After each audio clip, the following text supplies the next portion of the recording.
Hey everyone, it's Chris from Smithy Fitness. So I wanted to take a moment today to talk about Robert Greene.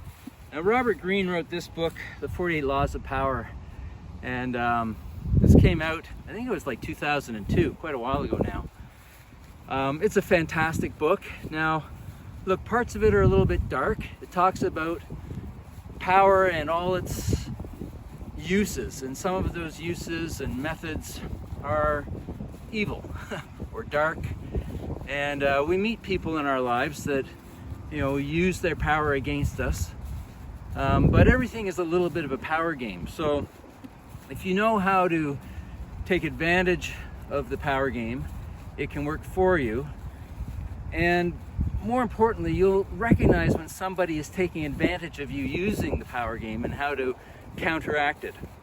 So it's a great book. There's all sorts of great chapters.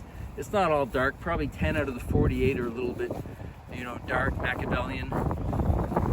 But I've watched a lot of interviews with Robert Greene over the years. I've watched a couple recently, and it's very sad, but recently he had a stroke, recently as in 3 years ago.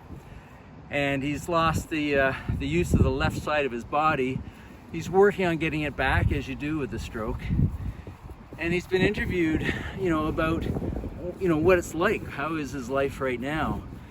And it's hard. It takes him 20 minutes to get dressed in the morning. Just to get his vitamin pills off the shelf is an arduous task. He can't go for hikes. He says he's good for walking maybe 2 blocks, but it's all risky because he could fall at any moment. So, it's really tough, and the interviewer was kind of getting into it. It was really interesting. And Robert Greene at one point stopped him and said, people take their lives for granted. The use of your hands and your feet and your brain.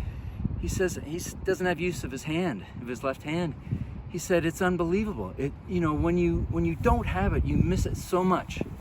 So look, all of us are watching this, or most of us have got the use of everything. And yet we still complain, life's tough, and life is tough. It has disappointments. But think of that poor guy, and think of what could happen to us in the future,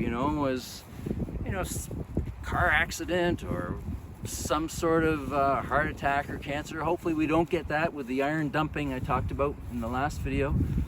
But we should really be grateful and in awe of all the great things that we have, and how amazing our body is, and our brain, and the plasticity and the ability to grow muscles even as we get older. It's fantastic.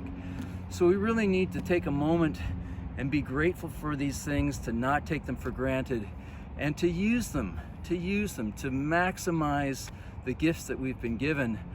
I'm really not a religious guy, maybe a little bit here and there, but we should really praise the universe, nature, God, whatever, and again, maximize what we've got. All right guys, that's it for today. I'll see you in the next one.